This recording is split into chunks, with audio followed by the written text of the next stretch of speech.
அத்தியாயம் 1. அவன் மிகவும் வியர்த்திருந்தான். தன்னை யாரும் தொடரவில்லை என்று உறுதிப்படுத்திக் கொண்டு அருகிலிருந்த தொலைபேசி பூத்துக்குள் நுழைந்தான்.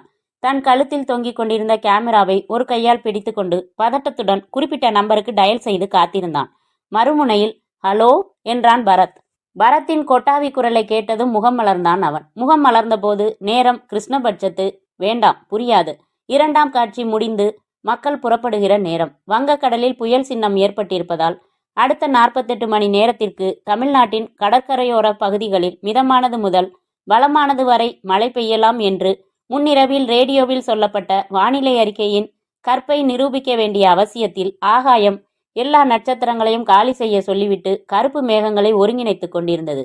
கடலோர பகுதிகளில் ஒன்றான சென்னையில் எந்த திசையில் நின்று பார்த்தாலும் நேர்போசில் ஒரு சிங்கமும் இடவள புரொஃபைல்களில் 2 சிங்கங்களும் கொண்ட அசோகரின் ஸ்தூபியும் உதயம் தியேட்டர் காம்ப்ளெக்ஸும் கொண்ட அசோக் நகரில் பங்களா கமாவாக நடப்பட்டிருக்கும் இளங்கோ தெருவின் முனையில் ஒரு பணக்கார பிள்ளையார் கோவில் காம்பவுண்ட் சுவரில் கூட மார்பில்களும் கிரானைட்டும் ஒட்டிக்கொண்டு தற்சமயம் கோபுர கொண்டையில் ஒரே நியான் வெளிச்சத்துடன் இருக்க அதன் அருகில் இருந்த சிகப்பு நிற டெலிஃபோன் பூத்தில் இருந்துதான் வெயிட்.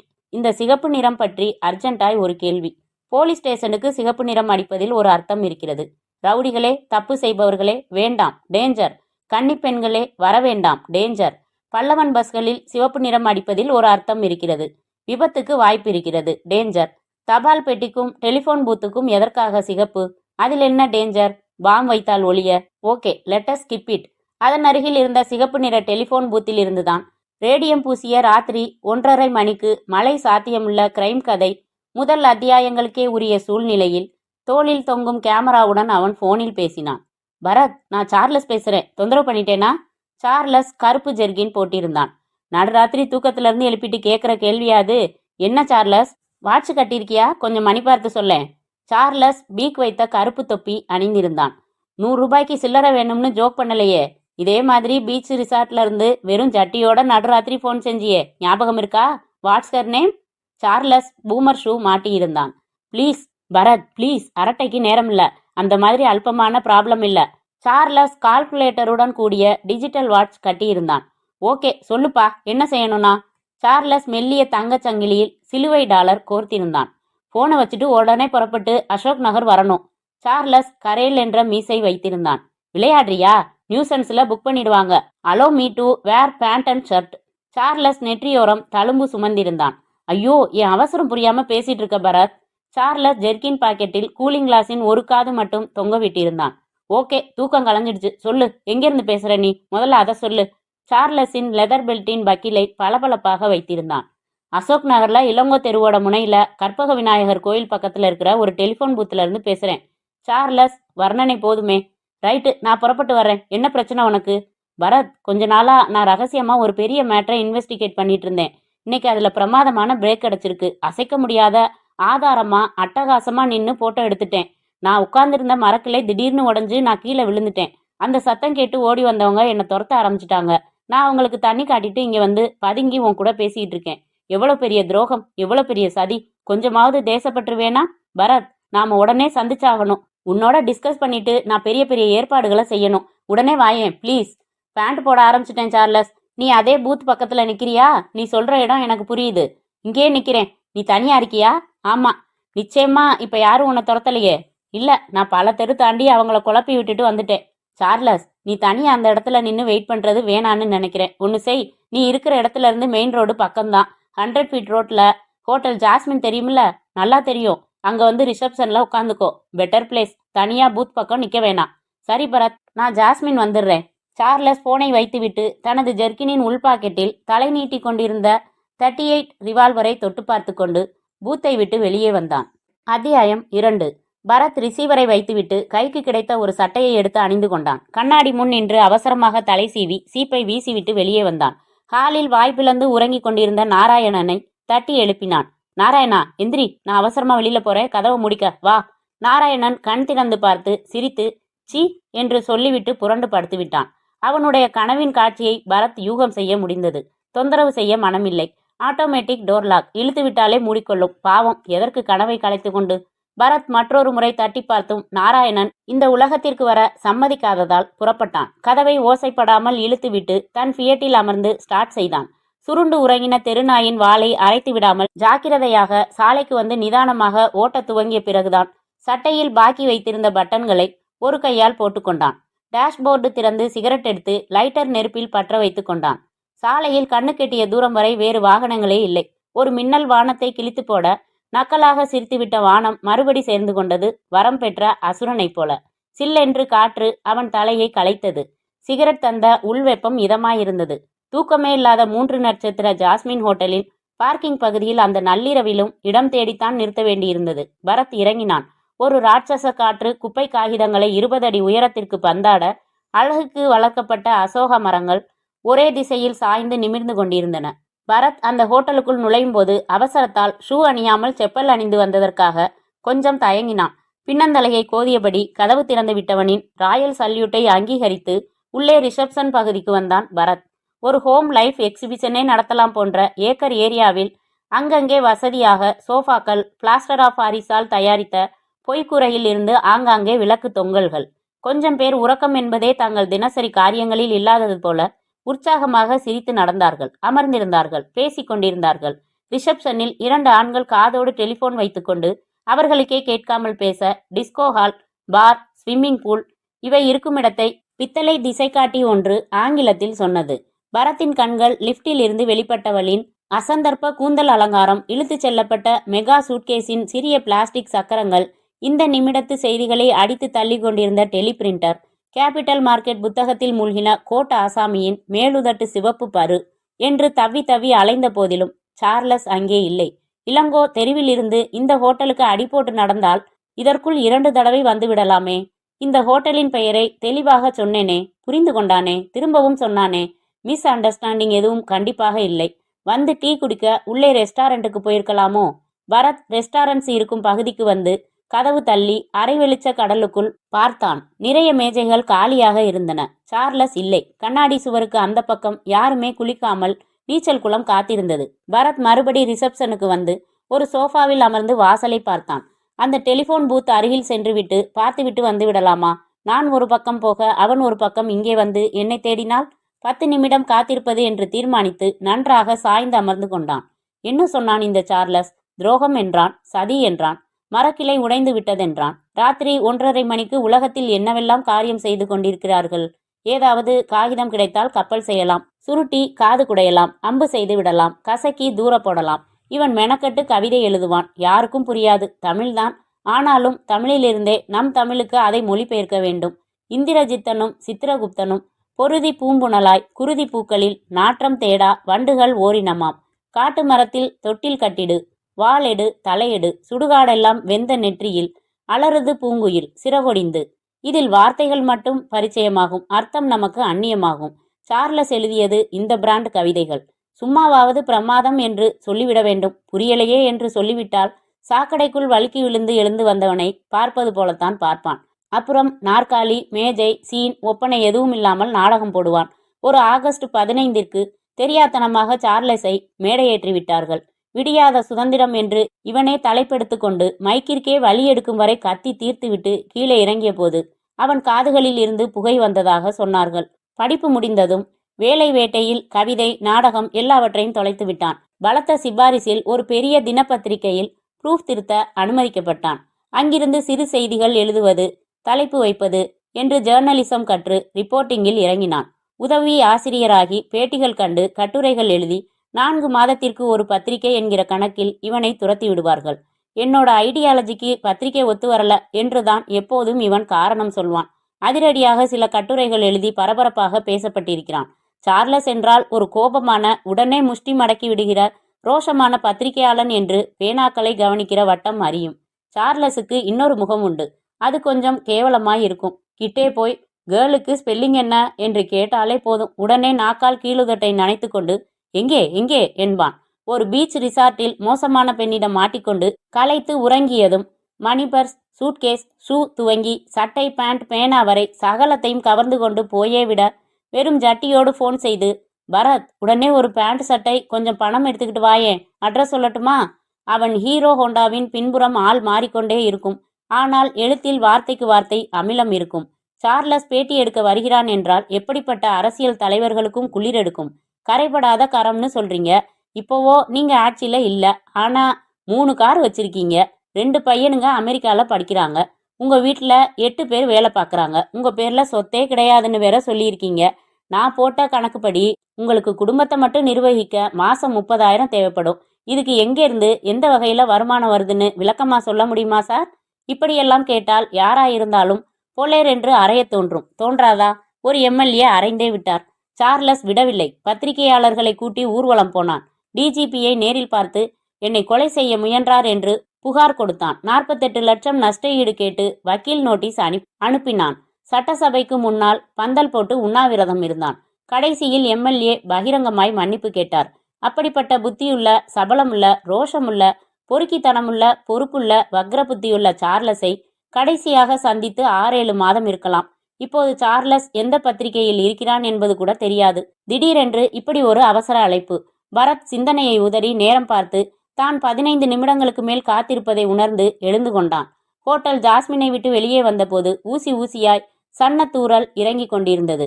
காரை ஹோட்டலிலேயே விட்டுவிட்டு இளங்கோ நகரை நோக்கி விரைவாக நடந்தான். குறிப்பிட்ட அந்த பிள்ளையார் கோயில் அருகில் இரவில் ரோந்து வருகிற பேட்ரோல் போலீஸின் வெள்ளை ஜீப் நிற்பதையும் 4-5 பேர் பரபரப்பாக நடமாடுவதையும் கவனித்த பரத் கிட்டத்தட்ட அங்கே ஓட்டமாக விரைந்தான். அத்தியாயம் 3. இன்ஸ்பெக்டர் ஒருவர் கோடு கோடாய் பைஜாமா போட்டு நின்ற ஒருவரை விசாரித்து கொண்டிருந்ததை வேடிக்கை பார்க்க சேர்ந்துவிட்ட 7-8 பேர்களில் ஒருவனாக தன்னை இணைத்து கொண்டு கவனித்தான் பரத். நல்லா யோசனை பண்ணி சொல்லுங்க, நீங்க கேட்டது துப்பாக்கி சத்தம் தானா என்றார் 3 நட்சத்திரக்காரர். சார், நான் என்சிசில இருந்தவன். நல்லா கேட்டது, அது துப்பாக்கியால சுடுற சத்தம்தான் என்றார் பைஜாமாக்காரர். சுடப்பட்டு இங்க யாரும் கிடக்கலையே. சரி, உடனே நீங்க என்ன செஞ்சீங்க? ஸ்கிரீனை நகர்த்தி சத்தம் வந்த இந்த திசையில பார்த்தப்போ திமு திமுன்னு 4 பேர் ஓடினாங்க. இந்த லெஃப்ட் பக்கம் ஓடி மறைஞ்சிட்டாங்க. அதுக்கப்புறம் நான் அவசர போலீஸை கூப்பிட்டு விஷயம் சொன்னேன். பரத்தின் பார்வை அந்த டெலிஃபோன் பூத் பக்கம் சென்றது. அதன் ஒற்றை கதவு திறந்திருந்தது. அந்த இடத்தில் அதிகமான வெளிச்சமில்லை. 2 கான்ஸ்டபிள்கள் தொத்தல் டார்ச் லைட்டுகளை வைத்துக்கொண்டு இருட்டு சந்துகள் பக்கம் பார்த்து கொண்டிருக்க அந்த வெளிச்சம் அவர்களை தாண்டி 3 அடி போனதுமே காணாமல் போனது. துப்பாக்கியால் சுடுகிற அளவுக்கு பெரிய லெவல் எதிரிகளா சார்லஸை துரத்தி வந்தது? வெறும் துப்பாக்கி சத்தம் மட்டும்தான் கேட்டுச்சா? யாராச்சும் சுடப்பட்டு அலறின சத்தம் எதுவும் கேட்கலையா என்ற மகா முக்கியமான கேள்வியை கேட்காமல் அந்த இன்ஸ்பெக்டர், அப்போ என்ன நேரம்னு பாத்தீங்களா என்றார். நான் கவனிக்கல. இப்பதான் 1/2 மணி இருக்கும் சார். எனில் என்னோடு போன் பேசி வைத்த அடுத்த நிமிடங்களிலேயே சம்பவம் நிகழ்ந்திருக்க வேண்டும். சம்பவம்? என்ன சம்பவம்? ஐயோ, சார்லஸுக்கு எதுவும் ஆகி இருக்க கூடாது. யாராச்சும் அலறினதை கேட்டீங்களா? Very good inspector.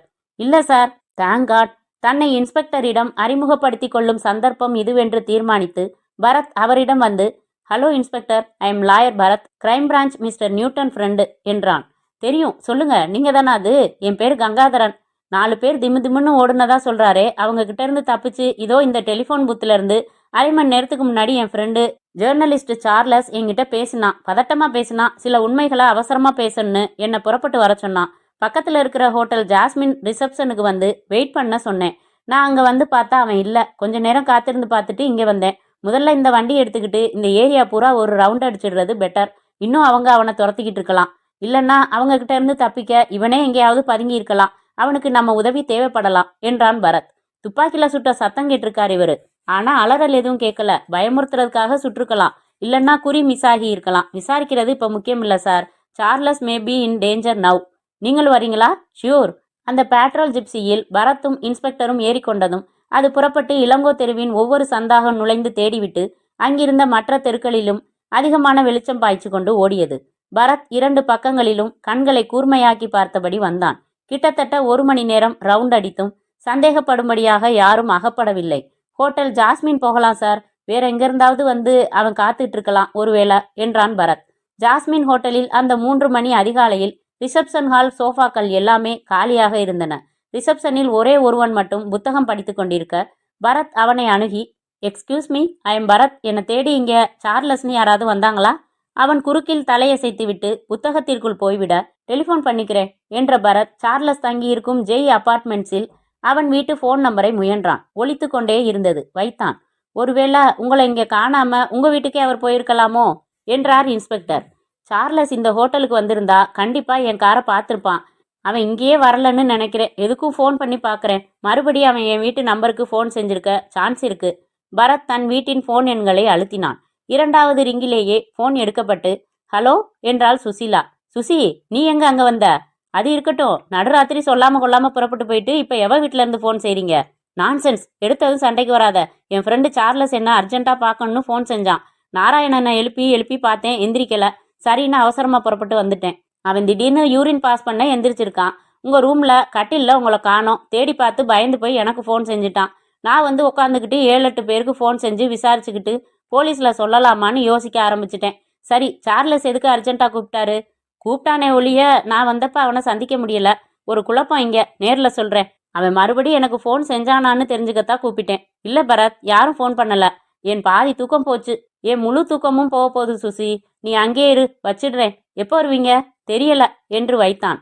அறிமுகமில்லாத இந்த இன்ஸ்பெக்டரிடம் போனில் சார்லஸ் சொன்ன அத்தனையையும் சொல்ல வேண்டுமா என்று யோசித்தான்.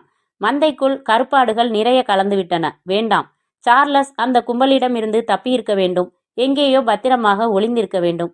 சார், மறுபடியும் அந்த கற்பக விநாயகர் கோயில்கிட்ட போய் பார்க்கலாம். அந்த டெலிஃபோன் பூத் உள்ள ஒரு தடவை பார்த்துடலாம். சர்ச் லைட்டு போட்டு தரையில நல்லா தேட சொன்னீங்கன்னா அந்த தோட்டா கிடைக்கும் என்றான் பரத். மீண்டும் அதே இடத்திற்கு வந்தார்கள். அந்த டெலிஃபோன் பூத்திற்குள் விசேஷமாக எந்த தகவலும் கிடைக்கவில்லை. அந்த பிரதேசத்தில் ஜீப்பின் வெளிச்சத்திலும் டார்ச் லைட் வெளிச்சத்திலும் கொஞ்சம் தேடி பார்த்தார்கள். அந்த தோட்டா கிடைக்கவில்லை. இன்னும் 2 மணி நேரத்துல விடிஞ்சிடும் மிஸ்டர் பரத். அப்போ இங்க ஏதாச்சும் க்ளூ கிடைக்கலாம்.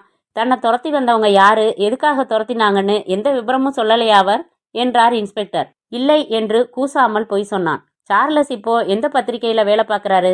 அதைத்தான் நானும் யோசிச்சு பார்த்துக்கிட்டு இருக்கேன். உங்க ஃப்ரெண்டுன்னு சொன்னீங்க. ஃப்ரெண்டு தான், பார்த்து 6 மாசத்துக்கு மேல இருக்கும். சரி, அவரோட ரெசிடென்சியல் அட்ரஸ் கொடுங்க. பரத் எழுதி கொடுத்தான். மேரிடா? இல்ல, வீட்டில் அவர் மட்டும்தான் இருக்காரா? காலேஜில் படிக்கிற அவனோட தங்கை ஒருத்தியும் சார்லஸ் கூட இருக்கா. நீங்க ஹோட்டல்ல இருந்து போன்ல முயற்சி செஞ்சப்போ யாரும் எடுக்கலன்னு சொன்னீங்களே? ஆமா, அவன் தங்கை ரொம்ப நல்லா தூங்கி போயிருக்கணும், இல்லைன்னா வெளியூர் போயிருக்கணும். ஓகே மிஸ்டர் பரத், ரொம்ப லேட் ஆயிடுச்சு, நாங்க பாத்துக்கிறோம். நீங்க புறப்பட்டு போங்க. எந்த தகவல் கிடைச்சாலும் உங்களுக்கு தெரியப்படுத்துறேன். அப்புறம் சார், இன்னொரு தகவல். என்ன? சார்லஸ் ஒரு ஹீரோ ஹோண்டா பைக் வச்சிருக்கான். அதோட நம்பர் TAO 1935 டிராஃபிக் டிவிஷன்ல சொல்லி அந்த வண்டியை லொக்கேட் பண்றதுக்கு நீங்க முயற்சிக்கலாம். This is my card. Please keep in touch. நான் புறப்படுறேன். பரத் தனது விசிட்டிங் கார்டை கொடுத்துவிட்டு ஒரு கொட்டாவியை அரைத்துவிட்டு ஒரு விதமான குற்ற உணர்ச்சி மனதை அழுத்த மெதுவாக தன் காருக்கு நடந்தான். போனில் சார்லஸ் பரபரப்பு காட்டிய போது, நான் கிண்டலடித்து பேசி நேரத்தை கடத்தி விட்டேனா? டெலிஃபோன் பூத் அருகே முதலில் வந்து பார்த்துவிட்டு பிறகு ஹோட்டலுக்கு சென்றிருக்கலாமா? சார்லஸுக்கு என்ன ஆயிற்று? இப்போது எங்கே இருக்கிறான் அவன்? பரத் சிந்தனையோடு ஒரு சிகரெட்டை பற்ற வைத்து கொண்டு காரை ஸ்டார்ட் செய்து புறப்பட்ட போது வானத்திற்கு சூரிய பிரசவத்திற்கான ஆரம்ப வழிகள் தோன்றின. அத்தியாயம் 4. பரத் தன் வீட்டின் கதவை தன்னிடம் இருந்த சாவி போட்டு திறந்து உள்ளே வந்தான். ஹால் சோஃபாவில் சுசீலா உறங்கிக் கொண்டிருந்தாள். தரையில் படுத்து நாராயணன் லேசான புன்னகையோடு இன்னும் அந்த கனவின் தொடர்ச்சியில் இருந்தான். இப்போது சுசீலாவை எழுப்பி தான் வந்துவிட்டதை சொன்னால் சார்லஸ் பற்றி விபரம் கேட்பாள். எல்லாம் சொல்ல நேரமாகும். தூக்கம் கலையும் 2 பேருக்கும். காலையில் பேசிக்கொள்ளலாம் என்று தன் படுக்கையில் பொத்தென்று விழுந்தான். பேண்ட் கலற்றி லுங்கி மாற்றிக்கொள்ள கூட தோன்றாத அலுப்புடன் 9 மணிக்கு மேல் பரத் எந்திரிங்க, மணி 9 என்று அவனை தட்டி எழுப்பிய போது இமைகளை மிகுந்த சிரமத்தின் பேரில்தான் பிரிக்க முடிந்தது. கண்கள் ஜிவு ஜிவு என்று எரிந்தது. படுத்திருந்த பரத் தன்னை குனிந்து தட்டி எழுப்பிய சுசீலாவை பார்த்தான். வெள்ளை ஸ்ட்ரெட்ச் டைட்ஸும் வெள்ளை பனியனும் அணிந்திருந்தாள். யூ கட் செய்து போனிடெயிலை ஒரு அலங்கார ஸ்ட்ரிப்பில் கட்டுப்படுத்தியிருந்தாள். புருவங்களை ட்விஸ்ட் செய்திருந்தாள். நெற்றியில் ஒரு குட்டி பாம்பு போல பொட்டு ஒட்டி நேச்சுரல் லிப்ஸ்டிக் பூசாதது போல பூசி ஃப்ளோரா சென்ட் போட்டு, சுசி, என் தூக்கம் போயே போச்சு. ஆனா நீ இன்னும் கொஞ்ச நேரம் இதே மாதிரி என்னை தொடர்ந்து எழுப்பேன். ஏன்? யார் கொடுப்பாங்க காலையில இப்படி ஒரு கோபுர தரிசனம்? அவசரமாக நிமிர்ந்து கொண்ட சுசீலா, இன்னும் பல்லு கூட விளக்கல, கண்ணு முழிச்சதுமே கச்சடாவா? இன்ஸ்பெக்டர் கங்காதரன் போன் செஞ்சாரு என்றாள். எழுந்து உட்கார்ந்து விட்ட பரத், என்ன சொன்னாரு? சார்லஸ் வீடு பூட்டி இருக்கான். அவரோட ஹீரோ ஹோண்டா அபார்ட்மெண்ட்ஸ் பில்டிங்கோட பார்க்கிங் பகுதியில் இருக்கான். அவர் நேற்று வாட்ச்மேனை விட்டு ஒரு ஆட்டோ கூப்பிட்டு வர சொல்லி ஆட்டோல தான் புறப்பட்டு போனாராம். சார்லஸோட தங்கை காலேஜில் எஜுகேஷன் டூர் போயிருக்கிறதா பக்கத்து வீட்டில் சொன்னாங்களாம். சார்லஸ் இப்போ நெருப்பு பத்திரிகையில வேலை பார்க்கறதா தகவல் தெரிஞ்சுக்கிட்டாராம். அந்த தோட்டா கிடைக்கலையாம். தேடிக்கிட்டு இருக்காங்களாம். வேற எந்த ஏரியாலையும் எந்த விதமான அசம்பாவிதமும் நேற்று ராத்திரி ரிப்போர்ட்டிங் ஆகலையாம். மேற்கொண்டு ஏதாச்சும் தகவல் கிடைச்சா கூப்பிடுறாராம். சுசி, நேற்று என்ன நடந்துச்சுன்னா இன்ஸ்பெக்டர் சொல்லிட்டாரு எல்லாம். அவருக்கு நான் சொன்ன வரைக்கும் தான் சொல்லியிருப்பாரு சுசி. போன்ல அவன் சொன்ன சில முக்கியமான தகவல்களை நான் மறைச்சிட்டேன். என்ன அது? அவன் கொஞ்ச நாளா ஒரு பெரிய மேட்டரை இன்வெஸ்டிகேட் பண்ணிட்டு இருந்ததாகவும் அதுல ஒரு பிரேக் கிடைச்சிருக்கிறதாகவும் முக்கியமான ஆதாரமா 5 போட்டோ எடுத்திருக்கிறதாகவும் சொன்னான். திடீர்னு அவன் உட்கார்ந்திருந்த மரக்கிளை உடைஞ்சு இவன் கீழே விழுந்துட்டானா. உடனே சத்தம் கேட்டு ஓடி வந்தவங்க இவனை துரத்த ஆரம்பிச்சிருக்காங்க. இவன் அவங்களுக்கு போக்கு காமிச்சிட்டு அந்த பூத்துல இருந்து என்கிட்ட பேசியிருக்கான். என்ன பரத், மேட்டர் ரொம்ப சீரியஸா இருக்கும் போலிருக்கே. அப்படின்னா துரத்தி வந்தவங்க துப்பாக்கியால சுட்டுட்டு சார்லஸை தூக்கி அவங்க வண்டியில போட்டுட்டு போயிருக்கலாமா? அந்த மாதிரி யோசிக்க வேணான்னு விரும்புறேன் சுசி. சரி, எதுக்கு உங்களை உடனே வர சொன்னாரு? அந்த நெகட்டிவ்களை ஒப்படைக்கிறதுக்கா? என்னோட டிஸ்கஸ் பண்ணிட்டு பெரிய பெரிய ஏற்பாடுகளை செய்யணும்னு சொன்னான். என்ன ஏற்பாடுகள்? தெரியல சுசி. கொதிச்சு போய் பேசினான். எவ்வளவு பெரிய துரோகம், எவ்வளவு பெரிய சதி, கொஞ்சமாவது தேசப்பற்று வேணா அப்படின்னு சொன்னான். அப்படின்னா விஷயம் ரொம்ப ஹாட். ஏன் நீங்க இதையெல்லாம் அந்த இன்ஸ்பெக்டர் கிட்ட சொல்லல? சார்லஸ் எனக்கு ஃபோன் பண்ண நேரத்துல அசோக் நகர் போலீஸ் ஸ்டேஷனுக்கு ஓடி போய் உதவி கேட்டிருக்கலாமே சுசி. செய்யல. சரி, அவசர போலீஸுக்கு ஃபோன் செஞ்சிருக்கலாம். அதுவும் செய்யல. ஏதோ ஒரு காரணத்தோட அவன் போலீஸை தவிர்த்திருக்கான். அதனாலதான் நானும் அவங்க கிட்ட சொல்லல. பரத் டவலை உருவி தோளில் போட்டுக்கொண்டான். இப்ப என்ன செய்ய போறீங்க பரத்? பல் விளக்கிட்டு குளிக்க போறேன். அதுக்குள்ள நீ ஒரு வேலை செய்ய. என்ன? குளிச்சுட்டு வந்ததும் போட்டுக்கிறதுக்கு ஒரு ட்ரெஸ் செலக்ட் பண்ணி ரெடியா வையேன். என்னது என்றால் முறைப்பாக. இப்ப என்ன துவைக்க சொன்னேனா இல்ல அயன் பண்ணி வைக்க சொன்னேனா? பீரோ திறந்து ஒரு ட்ரெஸ் எடுத்து வைக்க முடியாதா? இப்படி முறைச்சின்னா என்னைக்காவது ஒரு நாள் உன்னோட குடித்தனம் பண்ற கனவை கூட எச்சி தொட்டு அழிச்சிடுவேன். பரத் குளியல் அறைக்குள் செல்ல சுசீலா பீரோவை திறந்தாள். ஹேங்கர்களில் தொங்கும் உடைகளை நகர்த்தி தேர்வு செய்து ஒரு பேண்ட் சட்டை எடுத்தபோது அதை கவனித்தாள். ஒரு வெள்ளை கவரும் ஒரு சின்ன பொட்டலமும். கவரை திறந்து பார்த்தாள். உள்ளே ஒரே ஒரு புகைப்படம். அழகான இளம்பெண் சிரித்து கொண்டிருந்தாள். புகைப்படத்தின் பின்புறம் திருப்பி பார்க்க ஆர் ரேஷ்மா என்று பெயரும் முகவரியும் போன் நம்பரும் இருந்தது.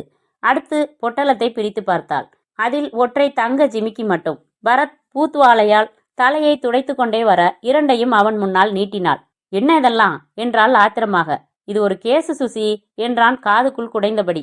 கேசுன்னு தான் பார்த்தாலே தெரியுதே. இங்க வந்துட்டு போனப்ப ஒரு ஜிமிக்கியை விட்டுட்டு போயிட்டாளா? திரும்ப ஒப்படைக்கிறதுக்காக எடுத்து வச்சிருக்கீங்களா? This is not fair Suchi. எவ்வளவு மட்ட ரகமான கற்பனை உனக்கு. இல்ல, ஒரு வாதத்துக்காக கேட்குறேன். அப்படி ஒருத்தி வந்தான்னு வச்சுக்க, ஜிமிக்கியை போய் எதுக்கு கலட்ட சொல்லணும்னா? பரத், ஓகே, சாந்தம் சாந்தம். அப்படியே கட்டி பிடிக்கிறப்ப திருகாணி கலண்டு ஒரு ஜிமிக்கி கலண்டு விழுந்துருச்சுன்னே வச்சுக்கலாம். அதை நீ வந்தா பார்க்கணும்னு அவ்வளவு ஓப்பனா வேற வச்சிருப்பேனா? எங்க அப்பன் குதிரைக்குள்ள இல்லைங்கிற கதையா? உன்னை விட்டே பீரோ திறக்க சொல்வேனா? உங்ககிட்ட அர்ச்சனை வாங்கணும்னு எனக்கு என்ன வேண்டுதலா? இப்படி பாயிண்டா யோசனை பண்ணி பார்த்துட்டு அப்புறம் நீ ஆத்திரப்படு. சும்மா எடுத்ததுக்கெல்லாம் முறைச்சு கையை தூக்கி இடுப்புல வச்சுக்கிட்டு பார்த்தேன்னு வச்சுக்க, படிக்கிறவங்களுக்கே போர் அடிச்சிடும் என்றான் பரத் அவள் எடுத்து வைத்திருந்த பேண்டை அணிந்தபடி. ரொம்ப சாமர்த்தியமா பேசுறதா நினைப்பு போல இருக்கு. உங்களோட சபல புத்தி தான் என்னை எதுக்கெடுத்தாலும் சந்தேகப்பட சொல்லுது. காட்டுக்கு போய் உட்காந்து கண்மூடிய அந்த சன்னியாசி தன் தவத்தை கலைக்க போகிற கொலுசு சத்தத்திற்காக காத்திருந்தான். இந்த அர்த்தத்துல ஒரு கவிதை படிச்சேன் சுசி. இந்த சபலம் இருக்கு பாரு, அது நிழல் மாதிரி நம்மளை விட்டு பிரியறதே இல்ல. லெக்சர் போதும். என்ன கேஸ் இது? அதை சொல்லுங்க. இந்த பொண்ணு ரேஷ்மாவோட அண்ணன் வந்திருந்தான் நேத்து. இவ யாரையோ லவ் பண்ணி திடீர்னு ஓடி போயிட்டாலாம். அவன் யாரு, இப்ப எங்க இருக்கான்னு எதுவும் புரியலையாம். வீட்டுல இந்த ஜிமிக்கி இருந்துச்சான். இது அந்த காதலன் பிரசன்ட் செஞ்சதான். இதை வச்சு எல்லா தகவல்களையும் சேகரிச்சு கொடுக்கணுமா? நீ கற்பனை செஞ்ச மாதிரி எல்லாம் எதுவும் நடக்கலன்னு நினைக்கிறப்ப எனக்கே கொஞ்சம் ஏமாற்றமா தான் இருக்கு. ஏய், செல்லமாக அவன் வயிற்றில் குத்தினாள் சுசீலா. அத்தியாயம் 5. டிஃபன் சாப்பிட்டு விட்டு அலுவலகத்திற்கு புறப்படுவதற்காக காரில் அவர்கள் அமர்ந்தபோது வீட்டுக்குள்ளிருந்து ஓடி வந்தான் நாராயணன். சார், யாரோ பத்ரிநாத் தான் உங்க கூட பேசணுமா, போன்ல இருக்கார். ஸ்டார்ட் செய்த என்ஜினை அணைத்து விட்டு வீட்டுக்குள் வந்து தனியாக இருந்த ரிசீவர் எடுத்து ஹலோ என்றான். இஸ் இட் மிஸ்டர் பரத் என்றதில் கண்ணியம் இருந்தது. Yes, I am Badrinath, civil engineer. எனக்கு உங்களை அறிமுகம் இல்லை சார். இன்னைக்கு காலையில என் வீட்டு லெட்டர் பாக்ஸ்ல இருந்த தபால்களை எடுத்துக்கிட்டு வந்து பார்த்தப்ப அதோட ஒரு சின்ன காகிதம் இருந்தது.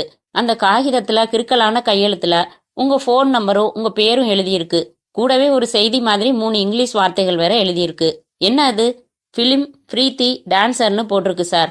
வாட்? இன்னொரு தடவை சொல்லுங்க, ஒன்ஸ் அகேன் என்று காகிதமும் பேனாவும் எடுத்துக்கொண்டான் பரத். வித் ஸ்பெல்லிங் சொல்லுங்க ப்ளீஸ். FILM ஃபிலிம் ஃபிலிம் என்று எழுதி கொண்டான்.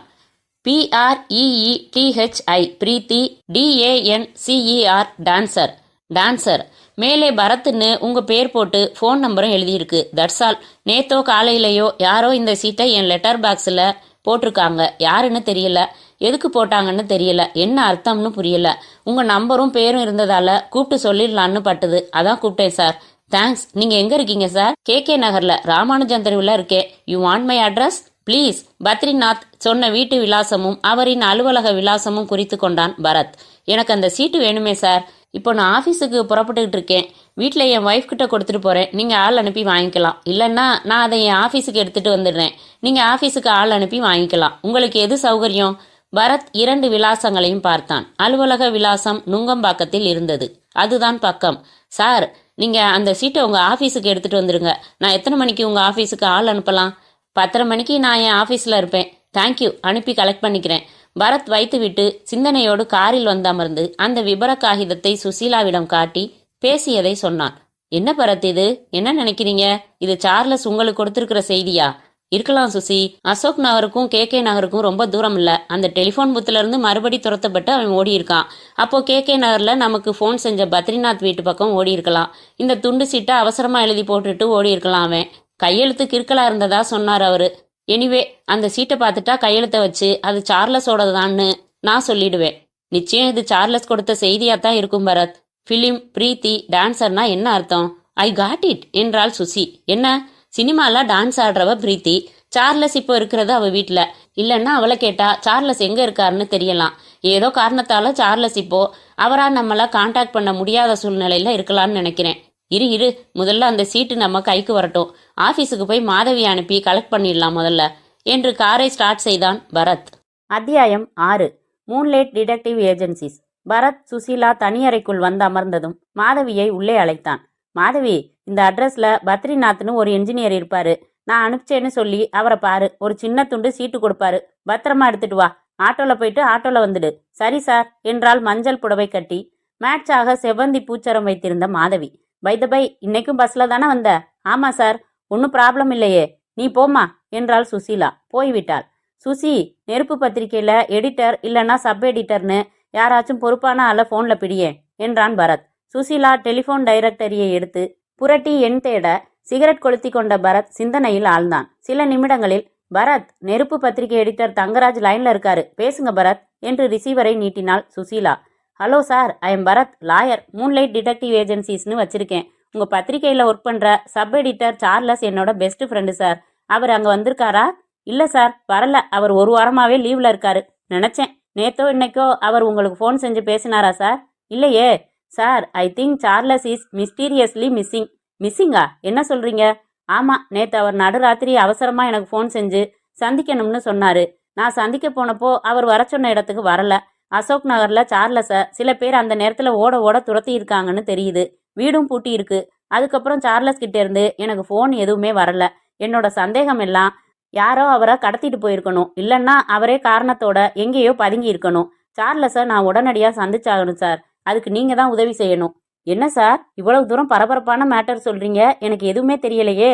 அவர் சாதாரணமா லீவ்ல இருக்காருன்னு தானே நினைச்சுக்கிட்டு இருக்கோம் நாங்க. இதுல நான் என்ன உதவி செய்யணும்? நீங்க பத்திரிகைக்காக என்ன அசைன்மெண்ட் அவருக்கு கொடுத்திருந்தீங்க? அசோக் நகர்ல அவருக்கு செய்தி சேகரிக்கிற வேலை என்ன கொடுத்திருந்தீங்கன்னு தெரியணும். சார்லஸுக்கு பத்திரிகை சார்பா எந்த வேலையுமே கொடுக்கலையே சார். பொதுவாகவே அவர் என்ன எழுத போறாரு, எதை பத்தி எழுத போறாரு, எப்படி எழுத போறாருன்னு அவரே தான் தீர்மானிப்பாரு. நம்ம ஏதாச்சும் சின்ன யோசனை சொன்னாலும் பொசுக்குன்னு கோபம் வந்துடும். எங்க பத்திரிகையில இந்த வாரம் அவர் யாரை பத்தி எதை பத்தி எழுத போறாருன்னு எடிட்டரான எனக்கே சஸ்பென்ஸா தான் இருக்கும். அதனால அசோக் நகர்ல அவரே ஏதோ நோக்கத்தோட போயிருக்கணும். நான் எங்கேயும் போக சொல்லல. ரொம்ப நெருக்கமானவங்க கிட்டையாவது சார்லஸ் தான் செய்ய போற வேலைகளை பத்தி டிஸ்கஸ் பண்ண மாட்டாரா? நம்ம பத்திரிகைக்கு படம் எடுத்து கொடுக்கறவங்கள ஒருத்தர் போட்டோகிராஃபர் KS அருணாச்சலம். சார்லஸுக்கு அவரை ரொம்ப பிடிக்கும். சார்லஸ் சொந்தமா கேமரா வச்சிருக்காரு. நல்லா படமும் எடுப்பாரு. ஆனாலும் எதிர்கட்சி தலைவர், முதலமைச்சர்னு முக்கியமான புள்ளிகளை பேட்டி எடுக்க போறப்ப இன்னும் ப்ரொஃபஷனல் டச்சோட போட்டோஸ் அமையணும்னு அருணாச்சலத்தையும் கூட்டிகிட்டு போவாரு. அவர்கிட்ட தான் சில சமயம் மனசு விட்டு பேசுவாரு. அந்த போட்டோகிராஃபர் அட்ரஸ் வேணுமே, சொல்றேன், குறிச்சுக்கோங்க. குறித்து கொண்டான் பரத். அப்புறம் சார், சமீபத்துல சார்லஸ் பதவியில இருக்கிற யாரையாவது கோபத்தை தூண்டுற மாதிரி ஏதாச்சும் எழுதினாரா? எப்பவுமே அதான வேலை அவருக்கு. அவர் மேல கோபம் இல்லாத ஒரு நபர் கடற்கரையில காத்து வாங்கிட்டு இருக்கிற காந்தி தாத்தா மட்டும்தான். அவர் எழுதின கட்டுரையினால மட்டும் நம்ம பத்திரிகை மேல 17 கேஸ் நடந்துகிட்டு இருக்கு சார். நான் கேட்டது சமீபத்துல, இந்த வாரத்திலேயோ இல்ல போன வாரத்திலேயோ யாரை தாக்கி எழுதியிருந்தாரு? MLA இளமுருகு பத்தி கேவலமா எழுதியிருந்தாரு சார். அவர் தனக்கு சொந்தமான வீட்டை பிராத்தல் தொழில் நடத்த வாடகைக்கு விட்டு 10 மடங்கு வாடகை வாங்கிட்டு இருக்கிறதா வீட்டோட போட்டோ எல்லாம் போட்டு எழுதிட்டாரு. முரட்டுத்தனமான MLA சார். ஒருவேளை அவர் தான் ஆளை வச்சு சார்லஸ் ஏதாச்சும் பண்ணியிருப்பாரு. எந்த station police sir case entry போட்டிருக்காங்க?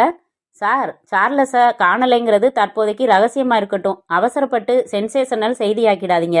ப்ளீஸ் வேற தகவல்கள் கிடைச்சா எனக்கு சொல்லுங்க.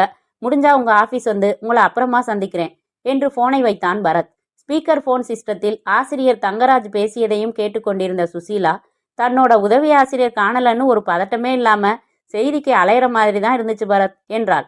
அடுத்து சினிமால டான்ஸ் ஆடுறவங்களுக்குன்னு ஒரு அசோசியேஷன் இருக்கு சுசி, அந்த நம்பரை பிடி.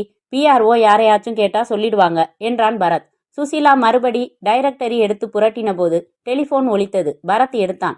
Hello, Bharat here. பரத், நான் இன்ஸ்பெக்டர் கங்காதரன் பேசுறேன். ஒரு சேட் நியூஸ் சொல்ல வேண்டியிருக்கு.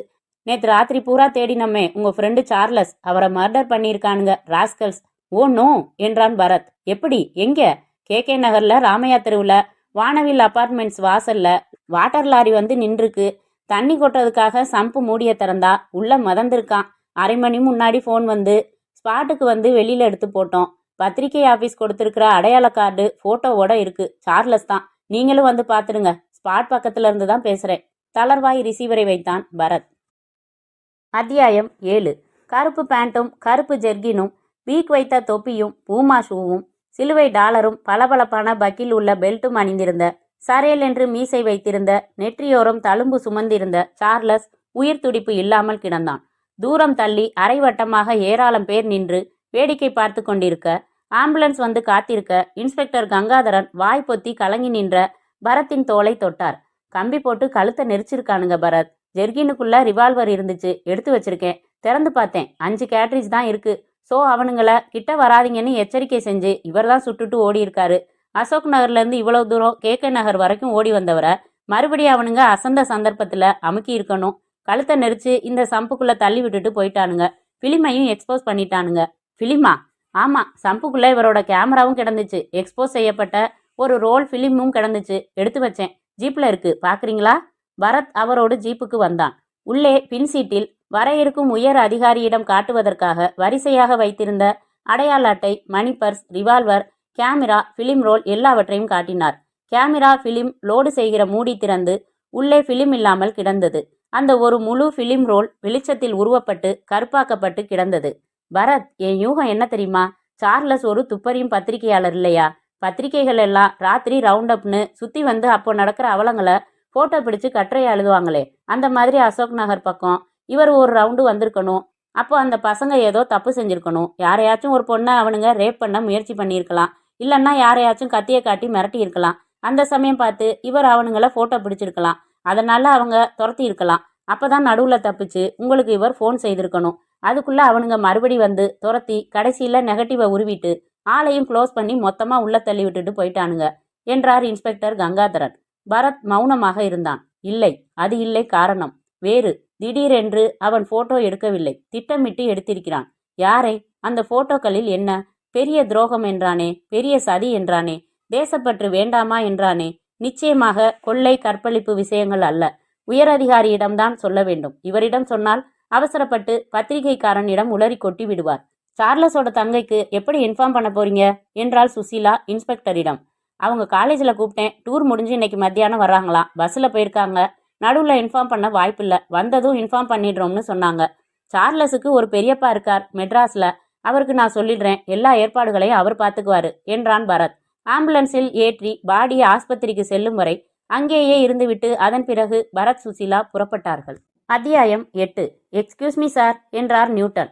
எஸ் என்று நிமிர்ந்தார் ஐஜி ஈஸ்வரன். மீசை முழுக்க நரைத்து ஒட்டல் சமாச்சாரமோ என்று சந்தேகம் கொள்ள வைத்தது. சொன்னேனே, பரத் சுசீலான்னு உங்களை பார்க்க வந்திருக்காங்க. வர சொல்லுங்க. உள்ளே வந்தார்கள். அறிமுகங்கள், கை குலுக்கல்கள். பத்திரிகைக்காரர் சார்லஸ் கொலை மேட்டர் உங்க நேரடி பார்வையில் இன்வெஸ்டிகேட் ஆகிறதால அது சம்பந்தமா சில முக்கியமான தகவல்களை உங்ககிட்ட பேசிட்டு போக வந்தோம் என்றான் பரத். சார்லஸ் உங்களோட ஃப்ரெண்டுன்னு சொன்னாங்க. முந்தா நாள் ராத்திரி நீங்க அசோக் நகர் போய் இன்ஸ்பெக்டர் கங்காதரனுக்கு உதவியா இருந்ததெல்லாம் அவரோட ரிப்போர்ட்ல குறிப்பிட்டிருக்காரு. உங்க ஸ்டேட்மெண்ட்டும் படிச்சேன் என்றார் ஐஜி தன் வெள்ளை மீசையை நீவியபடி. ஸ்டேட்மெண்ட்ல சொல்லாத சில ரகசியங்களை இப்போ ஓரலா சொல்ல விரும்புறேன். புருவங்களை சுருக்கினார் அவர். பரத் சார்லஸ் தன்னிடம் போனில் பேசியவற்றை முழுவதும் அப்படியே தெளிவாக சொல்லி முடித்தான். ஓ ஐசி என்று தன் தாடையை தடவினார் அவர். இதோ பாருங்க, இது சார்லஸோட கையெழுத்தே தான். எனக்கு அதுல சந்தேகமே இல்லை. நேத்து பூரா இந்த டான்சர் பிரீத்திய கண்டுபிடிக்கிறதுல அலைஞ்சோம். கண்டுபிடிச்சிங்களா? இல்லை சார், அவங்க அசோசியேஷன்ல விசாரிச்சிட்டோம். பல டான்ஸ் மாஸ்டர்களை போய் சந்திச்சோம். யாரோட குழுவுலையும் பிரீத்தின்னு ஒரு டான்சர் இல்லவே இல்லை. இன்னும் சில டான்ஸ் மாஸ்டர்களை விசாரிக்க வேண்டியிருக்கு என்றான் பரத். பரத், உங்களோட யூகம் என்ன? அந்த பிரீத்தி யாரு? அவகிட்ட என்ன தகவல் இருக்குன்னு நினைக்கிறீங்க? சார், ஒரு வாரமா தன் ஆபீஸுக்கு லீவ் போட்டுட்டு ஒரு முக்கியமான மேட்டர்ல தீவிரமா இறங்கி இருக்கான் சார்லஸ். அது ஒரு பெரிய தேச விரோத சதியா இருக்கலாம். ஏன்னா தேசப்பற்றே இல்லையான்னு சொன்னான். சதிங்கிற வார்த்தையை யூஸ் பண்ணான். தேச விரோதமா ஏதோ ஒரு பெரிய சதிய ஒரு தீவிரவாத கும்பல் தயாரிச்சுக்கிட்டு இருக்கிறப்போ இவன் புகைப்படம் எடுத்திருக்கணும். அப்பதான் அவனை துரத்தி இருக்கணும். அசோக் நகர்ல இருந்து கே நகருக்கு ஓடி வந்தவன் கையில கிடைச்ச இந்த காகிதத்துல பிரீத்தி பத்தி எனக்கு குறிப்பு எழுதி தன் கண்ணுல பட்ட ஏதோ ஒரு லெட்டர் பாக்ஸ்ல போட்டுட்டு ஓடி இருக்கணும். அப்போ மறுபடி துரத்தி வந்தவங்க கிட்ட மாட்டி உயிரை விட்டுருக்கணும். இதான் ஏன் வெர்ஷன். அந்த பிரீத்திக்கு இவன் செஞ்சிட்டு இருந்த அந்த கும்பலை பத்தின ஆராய்ச்சி சம்பந்தப்பட்ட விஷயங்கள் தெரிஞ்சிருக்கலாம். வேற ஏதாச்சும் சில ஆதாரங்களை இவன் அவகிட்ட கொடுத்து வச்சிருக்கலாம். உங்க யூகம் லாஜிக்கலா இருக்கு. பிரீத்தி ஒருவேளை சார்லஸோட காதலியா இருக்கலாமா? மேபி. ஆனா அவன் காதலிக்கிற ரகம் இல்ல சார். காதல்ல நம்பிக்கை இல்லாதவன். சகட்டு மேனிக்கு லூட்டி மட்டும் சலிக்காம அடிப்பான். பொண்ணுங்களை கூட்டிகிட்டு மகாபலிபுரம் பெங்களூர்னு சுத்துவான். சம்பாதிக்கிறதுல பாதி பணம் இந்த ஜாலி விளையாட்டுகள்ல விட்டுடுவான். இவனோட பெட் கேர்ள்ஸ்ல ஒருத்தியா கூட இருக்கலாம் அந்த பிரீத்தி. அவளை கண்டுபிடிக்க வேண்டியது ரொம்ப முக்கியம். Sure Newton. சார்லஸ் இருந்த வீட்டை இன்னும் சோதனை போடல இல்லையா? இல்ல சார், நீங்களே போய் பார்த்துடுங்களேன். இவர் சொல்ற பிரீத்தி பத்தி தகவல் கிடைக்கலாம். உங்களுக்கு ஆட்சேபணம் இல்லைன்னா நாங்களும் போக விரும்புறோம் சார். சார்லஸ் ஆபத்துல இருந்தப்போ என்னை கூப்பிட்டான். உடனே புறப்பட்டு போயும் அவனுக்கு உதவ முடியாம போயிடுச்சு. அட்லீஸ்ட் அவனோட சாவுக்கு காரணமானவங்களை கண்டுபிடிச்சு உங்ககிட்ட ஒப்படைக்கிறதுல ஒரு திருப்தி கிடைக்கும் எனக்கு. தாராளமா இன்வால்வ் பண்ணிக்கோங்க பரத். சார், அவன் கண்டுபிடிச்சது என்ன சதின்னு தெரியாத வரைக்கும் இந்த விஷயங்களை பத்தி பேப்பர்ல மேட்டர் வர்றது நல்லதில்லைங்கிறது என்னோட அபிப்பிராயம் என்றான் பரத். You are right. அது கான்ஃபிடென்ஷியலாவே இருக்கிறது தான் பெட்டர். நீங்க சொல்லியிருக்கிற புது கோணத்துல நான் இன்வெஸ்டிகேஷனை தீவிரப்படுத்திடுறேன். If there is any development I will keep you informed. Thank you sir. மீண்டும் கைகுலுக்கி எழுந்தான் பரத். அத்தியாயம் 9. சார்லஸ் வீட்டில் அவன் தங்கை அஞ்சனாவுக்கு துணையாக 2 உறவினர்களும் சோகமாக இருந்தார்கள். பரத், சுசீலா நேற்று மார்ச்சுவரியில் இருந்து பாடி வாங்கி கல்லறையில் புதைத்து இறுதிச் சடங்குகள் முடியும் வரை கூடவே இருந்து அந்த பெண் அஞ்சனாவுக்கு ஆறுதல் சொல்லிவிட்டு திரும்பி இருந்ததால் இப்போது துக்கம் பற்றி எதுவும் பேசாமல், உங்க அண்ணன் ரூமை சோதனை போட்டு பார்க்கணுமா என்று மட்டும் சொன்னான். நியூட்டன், பரத், சுசீலா மூவரும் 1 மணி நேரம் அந்த அறையில் முழுக்க தேடி கலைத்தார்கள். பாதியில் இருந்த சில கட்டுரைகளை, சில குறிப்பு காகிதங்களை, கணக்கு புத்தகங்களை, போன் நம்பர்கள் உள்ள புத்தகத்தை, விலாசங்கள் அடங்கிய நோட்புக்கை என்று பொறுமையாக பார்த்தும், சார்லஸுக்கு வந்திருந்த பல கடிதங்களை பார்த்தும் பிரீத்தி என்ற பெயர் எங்கும் எதிலும் வரவே இல்லை. நியூட்டன் அந்த விலாசங்கள் அடங்கிய புத்தகத்தை எடுத்துக்கொண்டார். பரத், இந்த புக்கில் இருக்கிற விலாச நபர்களை முடிஞ்ச அளவுக்கு கவர் பண்ணி விசாரிக்க ஆரம்பிக்கிறேன். ஹெல்த்தியான தகவல் கிடைச்சா சொல்றேன். ஓகே. பரத், சுசீலா மட்டும் தங்கள் காரில் புறப்பட்டார்கள். இன்னும் சில டான்ஸ் மாஸ்டர்கள் பாக்கி இருக்காங்க பரத். அவங்கள நாம விசாரிக்கணும். பரத் பதில் பேசாமல் காரை செலுத்தினான். என்ன பரத் பதில் பேசல? கரெக்டான ரூட்ல தான் கெஸ் பண்றமான்னு ஒரு டவுட்டு. என்ன டவுட்? காரை ஓட்டியபடி அந்த துண்டு சீட்டை எடுத்து ஒரு தடவை பார்த்த பரத், இதுல என்ன எழுதியிருக்கான் சார்லஸ்? பிலிம் பிரீத்தி டான்சர்னு எழுதியிருக்கான் இல்லையா? பிலிம் டான்சர் பிரீத்தின்னு தானே எழுதணும். அவசரத்துல முன்ன பின்ன மாத்தி எழுதியிருக்கலாம். இல்ல சுசி, இதுல வேற அர்த்தம் இருக்குமோ? வேற என்ன? அதான் புரியல. மணி என்ன? 12. 12:30க்கு தானே தான் வேலை பார்க்குற பேங்குக்கு வர சொன்னார் சார்லஸோட ஃப்ரெண்டு, அந்த KS அருணாச்சலம். ஆமா, அப்ப முதல்ல அவரை பார்த்துடலாம் சுசி என்றான் பரத். அந்த பேங்கில் மாடியில் ரெக்ரியேஷன் அறைக்கு தனியாக அழைத்து வந்து அமரச் சொல்லி டீக்கு ஆர்டர் சொல்லிவிட்டு அமர்ந்தார் போட்டோகிராஃபர் KS அருணாச்சலம். பரத் தன்னை அறிமுகப்படுத்தி கொண்டதும், நாம சந்திச்சதில்லையே ஒழிய உங்களை பத்தி சார்லஸ் அடிக்கடி சொல்வார் சார். வெளியில தாட்பூட்னு பேசுவாரு. ஆனா உள்ளுக்குள்ள கொஞ்சம் பயந்த சுபாவம் தான். நான் பாட்டுக்கு துணிச்சலா பெரிய பெரிய ஆளுங்களை பத்தி எழுதிக்கிட்டு இருக்கேன். எப்ப என்ன ஆகும்னு தெரியாதும் பாரு. ஒரு தைரியத்துக்காக வச்சுக்கிறேன்னு சொல்லி 30,000க்கு மேல பணம் கொடுத்து ரிவால்வர் வாங்கி வச்சுக்கிட்டாரு. ஆனா அதுல தோட்டா நிரப்பவே மாட்டாரு என்றார் அருணாச்சலம். ஆனா முந்தா நாள் சார்லஸ் அசோக் நகருக்கு ரிவால்வர் எடுத்துட்டு போனப்ப அதை நிரப்பி தான் எடுத்துட்டு போயிருக்காரு. ஒரு தடவை சுற்றுக்காரு. மீதி 5 காட்ரிட்ஜ் ரிவால்வர்லேயே இருக்கு. நானே பார்த்தேன் என்றான் பரத். அப்படின்னா பெரிய ஆபத்தான வேலைன்னு தெரிஞ்சு ஓரளவுக்கு எதிர்பார்த்து தான் ரிவால்வரோட போயிருக்கணும் என்றாள் சுசீலா. ஒரு வாரம் அவர் ஆபீஸுக்கு லீவ் போட்டிருந்தது உங்களுக்கு தெரியுமா? தெரியும் சார். கடைசியா நீங்க சார்லஸை எப்போ எங்க பாத்தீங்க? ஜெமினி ஃப்ளைஓவர் பக்கத்துல பார்சன் காம்ப்ளெக்ஸ் இருக்கு பாருங்க, அதோட வாசல்ல பார்த்தேன். சம்பவம் நடந்த அதே முந்தா நாள் ஈவினிங் 7 மணி இருக்கும். நான் அங்க ஒரு ரெடிமேட் சட்டை வாங்க போயிருந்தப்ப எதேச்சையா பார்த்தேன். அவர் அங்க ஒரு கடையில பிலிம் ரோல் வாங்க வந்ததா சொன்னாரு. ரைட்டு. அசோக் நகருக்கு சார்லஸ் எந்த மேட்டரை துப்பறிய போனாருன்னு உங்களுக்கு தெரியுமா சார்? தெரிஞ்சா தயவு செஞ்சு மறைக்காம சொல்லுங்க. இப்போ அவரை கொலை செஞ்சவங்கள கண்டுபிடிக்கிறது மட்டும் முக்கியம் இல்ல, அவர் அம்பலப்படுத்த நினைச்ச விவகாரம் என்னன்னு தெரிஞ்சாக வேண்டியது முக்கியம். சார், ஒரு வாரத்துக்கு அப்புறம் முந்தா நாள் பார்சன் காம்ப்ளெக்ஸில் பார்த்தது தான். என்ன சார் லீவ் போட்டுட்டு என்ன பண்ணிட்டு இருக்கீங்கன்னு கேட்டேன். அதுக்கு என்ன சொன்னார்? ஒரு பெரிய விவகாரத்தில் குப்பையை கிளறிக்கிட்டு இருக்கேன். பெரிய மனுஷன்னு நினச்சிக்கிட்டு இருக்கிற ஒரு விஐபி பற்றி ஆராய்ஞ்சிக்கிட்டு இருக்கேன். அநேகமாக நாளைக்கு அட்டகாசமான தகவல்கள் சொல்கிறேன்னு சொன்னார். அவர் பக்கத்தில் அவரோட சொந்தக்காரர் ஒருத்தர் இருந்தார். அதனால் நானும் அதிகமாக கேட்டுக்கல. அவரும் அதுக்கு மேலே சொல்லலை. தன்னோட பைக் ரிப்பேராக இருக்கிறதா சொன்னார். புறப்படுறப்போ அந்த சொந்தக்காரரோட காரில் ஏறி போயிட்டாரு. யார் அந்த சொந்தக்காரர்? உங்களுக்கு அறிமுகப்படுத்தி வைக்கலையா? அறிமுகப்படுத்தி வச்சார் சார். அவரோட ஒன்று விட்ட சித்தப்பா பையன்னு சொன்னார்.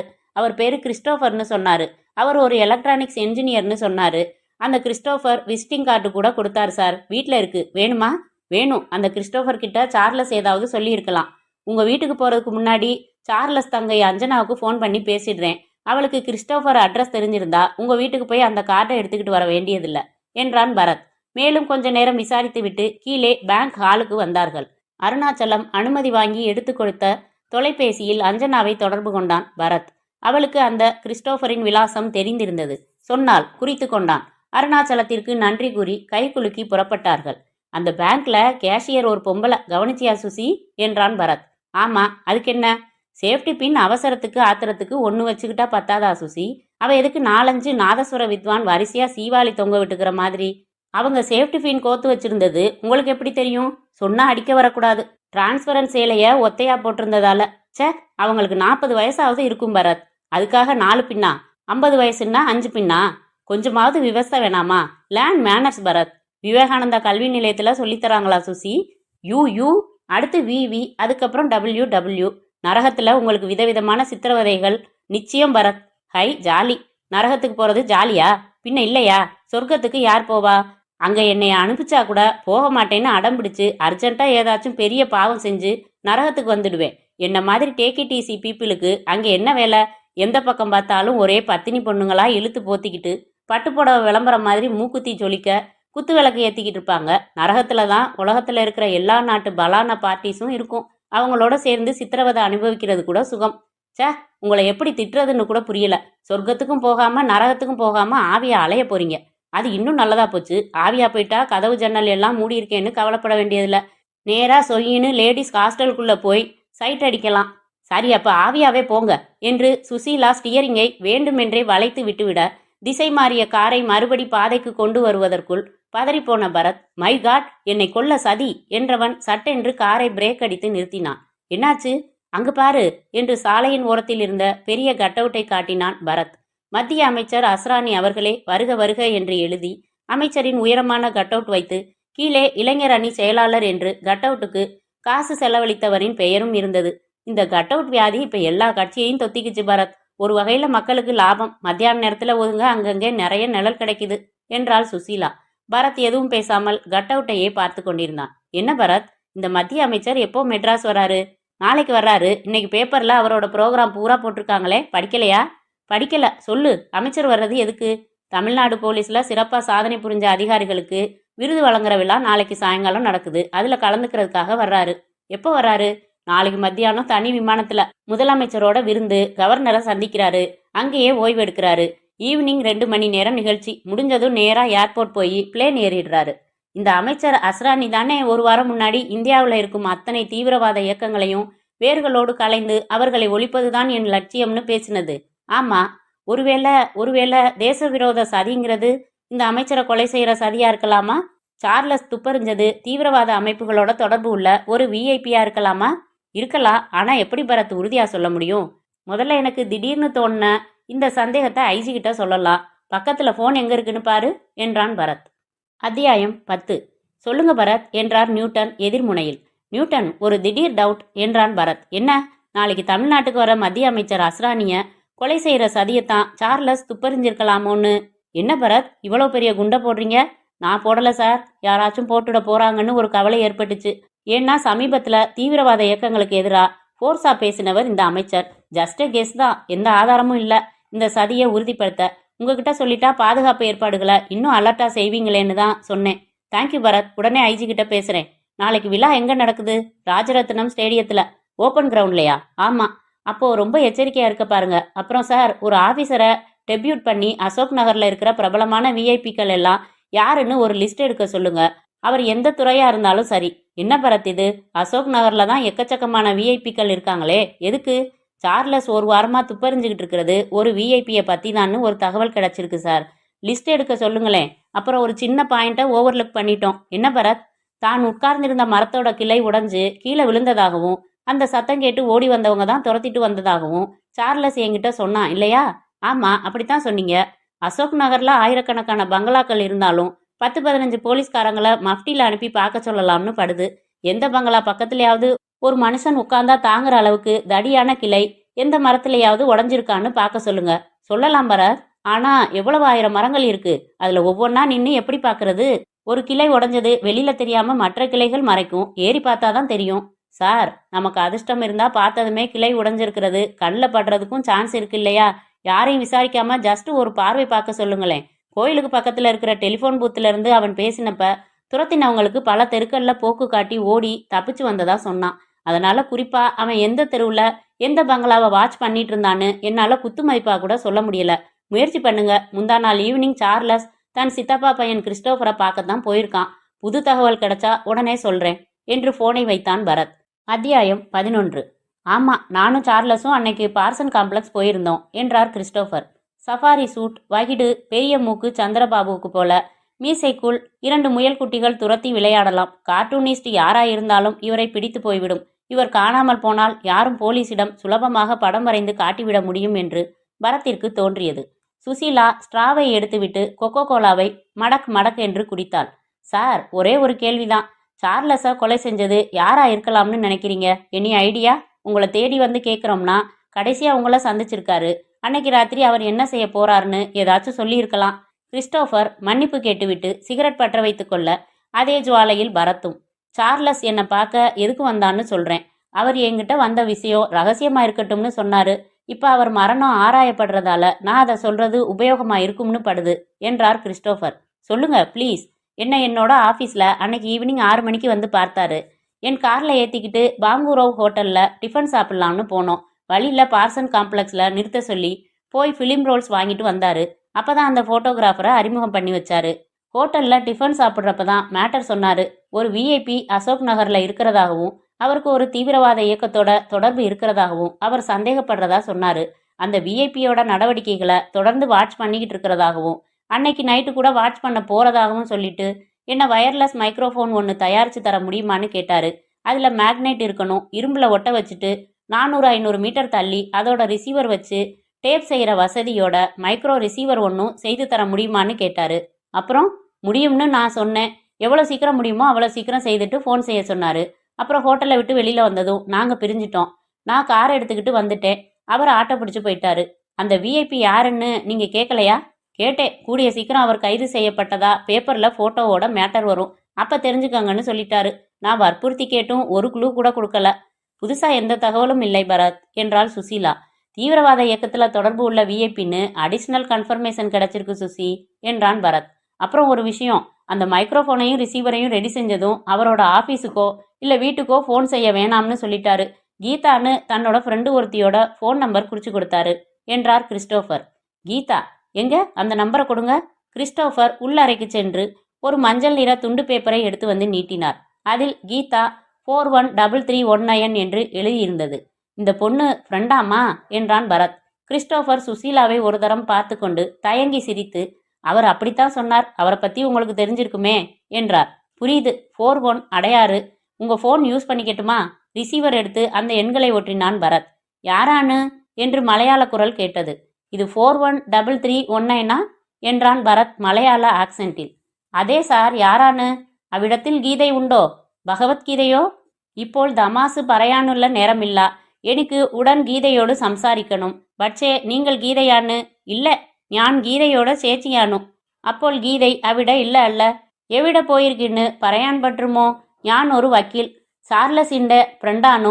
கீதை பெங்களூர் போயிருக்கு சாரே. ஈவினிங் திருச்சி வரும்.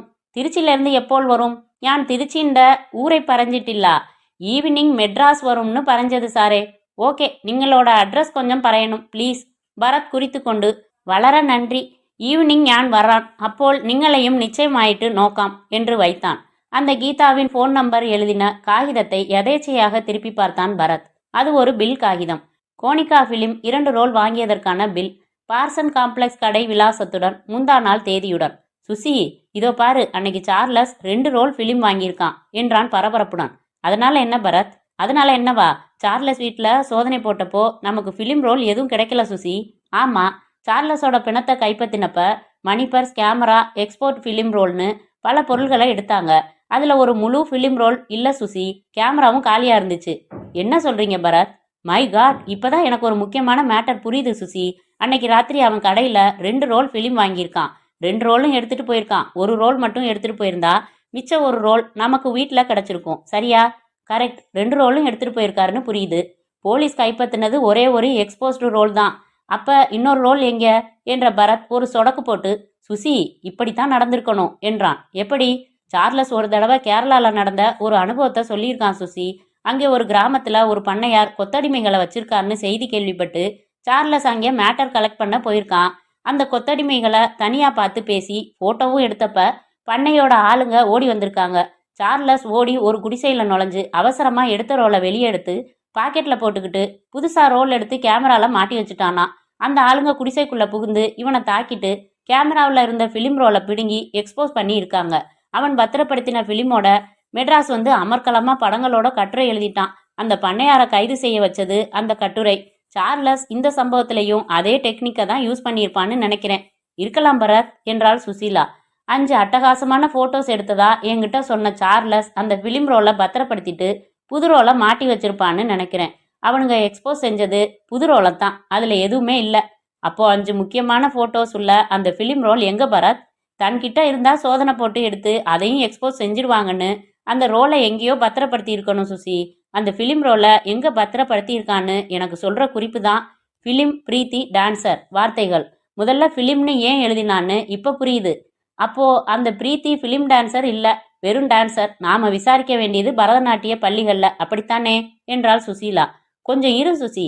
அசோக் நகர்ல இருந்து KK நகருக்கு ஓடி வந்தவன், பத்ரிநாத் வீட்டு லெட்டர் பாக்ஸ்ல எனக்கு குறிப்பு எழுதி போட்டவன், உடனே அவங்களால கொல்லப்பட்டவனுக்கு நடுவுல அந்த பிரீத்தியை போய் சந்திக்க எப்படி டைம் இருக்க முடியும்?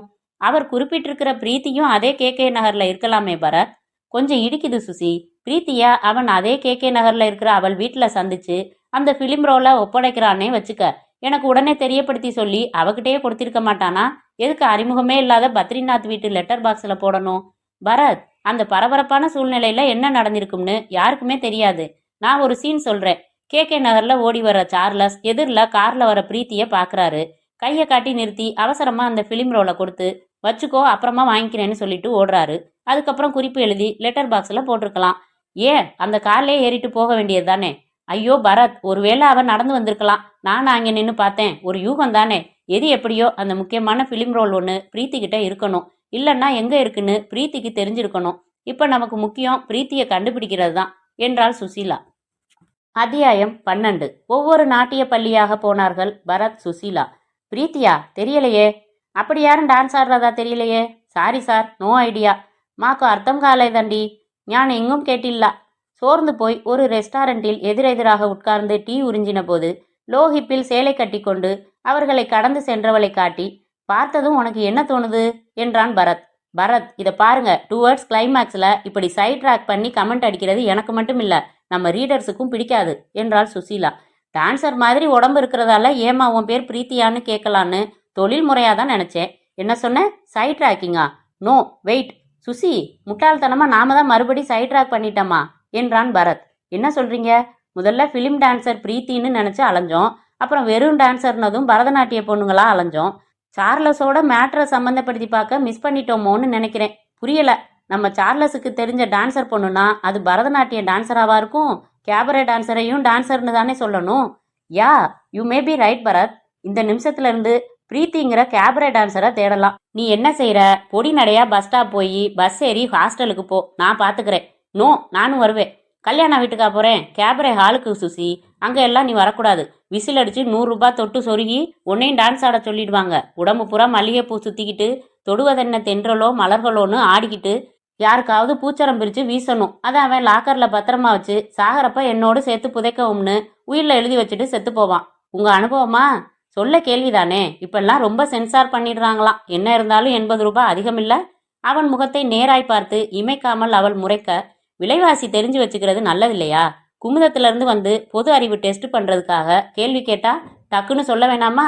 என் போட்டோ போட்டு கேபரே ஷோவுக்கு டிக்கெட் விலை என்னங்கிற கேள்விக்கு தெரியாதுன்னு பதில் சொன்னதா போட்டாங்கன்னா ஷேம் ஷேம் பப்பி ஷேம் இல்ல? ரைட்டு, நீயும் வர்ற என்றான் பரத் முணுமுணுத்தபடி. என்ன முணுமுணுப்பு? ஒண்ணுமில்ல தாயே, வா என்று புறப்பட்டான். சென்னையில் உள்ள சில கேபரே டான்ஸ் நடத்தும் ஹோட்டல்களுக்கு சென்று ஹாலுக்குள் நுழையாமல் ஃப்ளோர் மேனேஜரை மட்டும் சந்தித்து விசாரித்தார்கள். பிரீத்தி என்று யாரும் அங்கேயும் டான்சர் இல்லை என்று அறிந்து கொண்டபோது மணி இரவு 8:45. சுசி, அந்த கீதா பெங்களூர்ல இருந்து வந்திருப்பாளா? கைவசம் அட்ரஸ் இருக்கு, போய் பார்த்துடலாம். அவ அக்கா வாய்ஸ்லயே வா வா இருந்துச்சு, அதுக்காகவாவது பாத்திர வேணும். என்ன இருந்துச்சு? அதான் சுசி, அழைப்பு. சாதாரணமாவே அலையிற கேஸ் நீங்க, அவங்க மலையாளிஸ் வேற, அதனால நீங்க கார்லயே இருக்கணும். நான் மட்டும் அவங்க வீட்டுக்குள்ள போய் வருவேன். என்ன கேட்கணும்னு என்கிட்ட கேள்விகளை சொல்லிடுங்க என்றாள் சுசீலா. இந்த மாதிரி மட்டும் கண்டிஷன் போட்டேன்னா நாளைக்கு நான் ஏஜென்சியை மூடிட்டு குடும்ப சாமியார் ஆகிடுவேன். அது என்ன குடும்ப சாமியார்? சுத்தி 10 கன்னி பொண்ணுங்களை, சாரி பக்தைகளை வச்சுக்கிட்டு நடுவுல உட்காந்துருந்தா அவர் தான் குடும்ப சாமியார். இப்ப அதான் ஃபேஷன். சொல்லு, நான் குடும்ப சாமியார் ஆயிடட்டுமா, இல்ல என்ன அந்த வீட்டுல அலோ பண்றியா என்றான் பரத். நான் சொல்லி எதை கேட்பீங்க? கட்டி பிடிச்சு முத்தம் கொடுங்கன்னு சொல்லு, நான் கேட்கறேன்னா இல்லையான்னு பாரு. சரி சரி, டுவார்ட்ஸ் கிளைமேக்ஸ், லூட்டி அடிச்சா பிடிக்காது, புறப்படு என்று எழுந்தான் பரத். இவர்கள் போன போது கீதா இருந்தாள். உயரமாக இருந்தாள். வாலிபத்தின் செல்மிஷங்கள் அவள் உடம்பில் நிறைய இருந்தன. வர்ணிக்க அவகாசம் இல்லாததால் அவள் என்ன சொன்னாள் என்பதை மட்டும் கவனிக்கலாம். ஓ, நீங்க சார்லஸோட ஃப்ரெண்டா? அவர்தான் உங்களுக்கு அட்ரஸ் கொடுத்து அனுப்பி வச்சதா? சந்தோஷம். வெளியூரா உள்ளூரா? எந்த ஹோட்டல் போறோம்? இந்த பொண்ணு வருதா? நல்ல டேஸ்ட் சார் உங்களுக்கு. பாமா ருக்மணி மாதிரி நாங்களா? ஓகே, ரெய்டு வராத ஹோட்டல் பெட்டர். சார்லஸ் ஏன் ரெகுலர் கஸ்டமர், 1000 ரூபாய். ரெகுலர் ஆயிட்டா 20% டிஸ்கவுண்ட். அடச்சி, ஷட்டப் என்றாள் சுசீலா. சண்டே கூட ஒர்க்கிங் டேயா என்றான் பரத். சண்டே தான் பிஸி. பரத், விசாரிச்சுட்டு சீக்கிரம் கிளம்புங்க என்றாள் சுசீலா. ஏங்க, 1000 ரூபாய் கொஞ்சம் ஜாஸ்தியா படல என்றான் பரத். பரத், சாரி, நீ நம்ம மேட்டை விசாரிக்க சொன்னியா? இதை பாருங்க கீதா, நாங்க இப்ப அந்த விஷயமா வரல. சார்லஸ் இனிமே உங்க கஸ்டமரா இருக்க முடியாது, செத்துட்டான், மர்டர். ஏண்டே குருவாயூரப்பா, என்ன சோதனை இது? ஏன் ரொம்ப கலங்குறீங்க? உங்களோட எத்தனையோ கஸ்டமர்ஸ்ல ஒருத்தன் தானே அவன், விடுங்க. எப்படி சார் விடுறது? 3 மாசமா பாக்கி சார் என்றாள் கீதா. 90,000 எம்மா. சரி, அது அப்புறம் கன்சியூமர் கோர்ட்ல மூவ் பண்ணுங்க. இப்போ பதில் சொல்லுங்க. உங்களுக்கு பிரீத்தின்னு டான்சர் யாரையாச்சும் தெரியுமா? ஒருவேளை உங்க தொழில்ல ஒரு காம்படிட்டரா கூட இருக்கலாம் என்றான் பரத். பிரீத்தியா? தெரியலையே. வேற என்ன கேட்கறதுன்னு புரியலையே. சார்லஸை யாரு கொலை செஞ்சிருப்பாங்கன்னு கேட்க முடியாது, ஏன்னா உங்களுக்கு சார்லஸ் கொலையானதே தெரியாது என்று திரும்பிய பரத் கண்கள் சுவரில் மாட்டப்பட்டிருந்த ஒரு கேலண்டரில் நிலைத்தது. வெறும் நகைகளையே ஆடை போல் அணிந்த ஒரு கவர்ச்சியான பெண் உடம்பை முறுக்கி கொண்டிருந்த அந்த கேலண்டரின் கீழே பிரீத்தி அபார்ட்மெண்ட்ஸ் 65 ராமானுஜம் தெரு, KK நகர், சென்னை என்று விலாசம் அச்சிட்டிருந்தது. சுசி, அந்த கேலண்டரை பாத்தியா? சை, எதை எப்ப ரசிக்கிறதுன்னு இல்லையா? சுசி, கீழே கேலண்டர்ல கொடுத்திருக்கிற பிரீத்தி அபார்ட்மெண்ட்ஸ் காரங்களோட அட்ரஸை கவனிச்சியா? KK நகர் ராமானுஜம் தெருவுல தான் அந்த என்ஜினியர் பத்ரிநாத் இருக்காரு. அப்படின்னா என்றாள் சுசீலா. வா, KK நகர் போய் பேசலாம் என்று எழுந்த பரத் கீதாவிடம், அந்த கேலண்டர் ஏது? நீங்க அங்க அபார்ட்மெண்ட்ஸ் வாங்கினப்ப கொடுத்தாங்களா என்றான். வாங்கின பார்ட்டி எனக்கு கொடுத்தது என்றாள். போன்ல சம்சாரிச்ச உங்க சேச்சியை விட இப்ப அவ பெங்களூர் போயிருக்கா என்று சிரித்தாள். தெரியாம போச்சு, ரொம்ப ட்ரையா பேசிட்டு இருந்தேன் போன்ல. பை த பை, பெங்களூருக்கு கன்செஷன்ல சீசன் டிக்கெட் வாங்கி வச்சிருக்கீங்களா என்றவனை அவசரமாக இழுத்து கொண்டு வெளியேறினாள் சுசீலா. KK நகர் வந்தார்கள். ராமானுஜம் தெருவில் 3 மாடிகளுடன் இருந்த அந்த பிரீத்தி அபார்ட்மெண்ட்ஸ் வந்தார்கள். வாட்ச்மேனிடம், ஏன்பா இங்க எத்தனை வீடு இருக்கு என்றான் பரத். 12 வீடு இருக்கு சார். சரி, அதுல யாராச்சும் டான்ஸ் ஆடுறவங்க இருக்காங்களா? ஆமா சார், காயத்ரின்னு ஒரு பொண்ணு டான்ஸ் ஆடும். காயத்ரியை பார்க்கணுமே. அப்போதுதான் ஆட்டோவில் இருந்து இறங்கின ஒரு குடும்பத்தில் இருந்த 7 வயது சிறுமியை, காயத்ரி வாமா, இங்க உன்னை பார்க்க அங்கிள் வந்திருக்காரு என்றான் வாட்ச்மேன். ஓடி வந்தாள் காயத்ரி. பரத்தும் சீரியஸாக, இது பொண்ணு இல்லையா, பாப்பா. ஏன் பாப்பா, நீ நல்லா டான்ஸ் ஆடுவியா என்றான். ஆடுவனே, ஸ்கூல்ல தில்லாலங்கடின்னு ஒரு பாட்டு. அது சரி, எங்க இருந்து வர்ற நீ? எங்க அப்பா அம்மாவோட ஜாலியா ஒரு வாரம் ஊட்டி போயிட்டு வரேனே. 1 வாரமா? சரி, நீயும் இல்ல, போமா. அவள் தன் பெற்றோருடன் சேர்ந்து கொண்டு உள்ளே போனதும், ஏன்பா முந்தா நாள் ராத்திரி நீ டியூட்டில இருந்தியா? இல்ல சார், அன்னைக்கு நான் லீவு. ஏன் சார்? ஒண்ணுமில்ல என்று திரும்பியவன் அந்த கட்டிடத்தில் மாடிப்படிகள் அருகில் எலக்ட்ரிக் மீட்டர்களும் மெயின் சுவிட்சுகளும் வரிசையாக அமைக்கப்பட்டிருந்த மீட்டர் போர்டு பக்கம் பார்த்தான். அந்த கப்போர்டு போன்ற அமைப்பின் மேல் டேஞ்சர் என்று பெயிண்டால் எழுதியிருந்தது. பரத் அவசரமாக தன் பாக்கெட்டில் இருந்த சார்லஸ் எழுதின துண்டுச்சீட்டை எடுத்து பார்த்து, சுசி இதை நல்லா பாரு, ஃபிலிம் சரி, பிரீத்தி சரி, அடுத்தது டான்சர்னு எழுதியிருக்கா இல்லை டேஞ்சர்னு எழுதியிருக்கா, நல்லா கவனி. அவசரத்துல ஏ மாதிரி போட்டிருக்க மாதிரி இல்லை. இதை ஜீன்னு எடுத்துக்கிட்டா டேஞ்சர், சீன்னு எடுத்துக்கிட்டா டான்சர், அதோ பாரு டேஞ்சர் என்று மீட்டர் போர்டை சுட்டி காட்டினான். அந்த வாட்ச்மேனிடம் சொல்லிவிட்டு அந்த மீட்டர் போர்டை அணுகி பூட்டப்படாத அதன் இரட்டை கதவுகளை திறக்க உள்ளே ஒரு ஃபிலிம் ரோல் இருந்தது. பரத் விசில் அடித்தான். அந்த ஃபிலிம் ரோல் கழுவி படங்களும் பிரிண்ட் போடப்பட்டது. ஜூம் லென்ஸ் போட்டு எடுக்கப்பட்ட புகைப்படங்களில் இருந்த அந்த விஐபி. என்னால நம்பவே முடியல என்றார் தமிழக முதலமைச்சர் அந்த 5 புகைப்படங்களையும் பார்த்து. எதிரிகள் வெளியில இல்ல மேடம், நமக்குள்ளதான் என்றான் பரத். நான் உடனே சிபிஐ மூலமா இவர் வீட்டை ரெய்டு பண்ண சொல்றேன். நாளைக்கு மத்திய அமைச்சர் கலந்துக்கிற விழாவில் இவர் தான் அவருக்கு நினைவு பரிசு வழங்குறதா இருந்தது. தேங்க்ஸ் அலாட் என்றார் சிஎம். சிபிஐ நபர்கள் திமுதிமுவென்று அந்த விஐபியின் வீட்டை சூழ்ந்தார்கள். உள்ளே நுழைந்தார்கள். அவர் தீவிரவாத இயக்கத்துடன் தொடர்பு வைத்திருப்பதற்கான ஏராளமான சான்றுகள், ஆதாரங்கள் கிடைத்தன.